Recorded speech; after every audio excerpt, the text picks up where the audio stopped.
உங்களுக்காக ஒரு சிறப்பான திட்டத்தை வழங்கிக்கிட்டு இருக்கிற தலைவர் ஒரு பக்கம். அது இல்லாம இப்ப அதற்கு எதிராக இருக்கிற எடப்பாடி பழனிசாமி, முட்டாள் பழனிசாமி, ஜீரோ பழனிசாமி. ஏன்னா இப்படி சொல்றேன்னா, அவருக்கு உலகத்திலே யாருக்கும் கிடைக்காத அதிர்ஷ்டம் கிடைச்சது. அந்த அதிர்ஷ்டத்துல 4 வருஷம் முதல்வராக இருந்தார். உண்மையிலே அந்த நான் வாய்ப்புக்கு உண்மையிலே நான் சந்தோஷப்படுறேன். ஆனா அந்த வாய்ப்பை மக்களுக்காக என்ன பயன்படுத்தினார், மக்களுக்கு என்ன திட்டத்தை கொடுத்தார்? நாங்க எங்க தலைவர் 5 ஆண்டு வந்தாரு, 77 ஆண்டு காலமாக எந்த முதல்வரும் சாதிக்காத திட்டத்தை வாய்ப்பு மக்கள் மனதில் பகிர்ந்து இருக்கிறார். இப்படி இவர் என்ன செஞ்சிருக்காருன்னா, அண்ணா திராவிட முன்னேற்றத்தை காலி பண்ணிட்டார். ரொம்ப சந்தோஷம், எங்களுக்கு சிறப்பான வாய்ப்பு.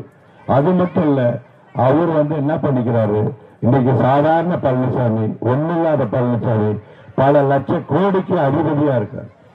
மக்களே அவருடைய சுயநலத்துக்காக இப்படி சந்திச்சுக்கிற ஒரு கட்சி தலைவர் ஒரு பக்கம், உங்களுக்காக உழைத்து உங்களுக்காக திட்டத்தை வகுத்து சிறப்பாக பண்ணி கொண்டு இருக்கின்ற தலைவர் ஒரு பக்கம். நான் இங்க வரேன், லோக்கலுக்கு வரேன். மக்களை சிந்திச்சு பாருங்க. நான் கடந்த 5 ஆண்டு காலமாக உங்களிடத்துல சட்டமன்ற உறுப்பினர் இருந்தது. உங்களுக்கு என்னென்ன தேவையோ அதெல்லாம் செஞ்சு கொடுத்துருக்கு. ஒவ்வொரு விஷயத்தையும் அது மட்டும் இல்ல, உங்களுக்கு நான் சின்ன தீங்கு, நான் எம்எல்ஏன்றது கூட யாருக்கும் தெரியாது. நான் எப்படி வருவேன் எப்படி போவேன்னு கூட மக்களுடைய அன்புக்கும் ஆசைக்கும் தான் நான் கட்டுப்பட்டு உங்களில் ஒருவனாக நான் காட்டியிருக்கிறேன். ஆனா இப்ப ஒரு வேட்பாளர் அறிவிச்சுக்கிறாங்க. அவர் என்ன பண்றாரு, நேற்று திராவிட முன்னேற்ற கழகத்தினுடைய வீட்டுக்கு போய் அடியாட்களை அனுப்பி, நீ அண்ணா திராவிட முன்னேற்ற கழக ஆள் போய் நீ திமுகவுக்கு வேலை செஞ்சினால் நான் வெட்டிடுவேன், பட்டா காப்பி எடுத்துட்டு போய் வெட்டுறதுக்கு போறாங்க. மக்களே, இன்னைக்கு வேட்பாளராக இருக்கிற போது இந்த அட்ராசிட்டி, இந்த அராஜகம் பண்ணா நாளைக்கு என்ன ஆகும் நீ யோசிக்கு. அவர் பேர்ல எத்தனை எஃப்ஐஆர் இருக்குதுன்னு பாருங்க.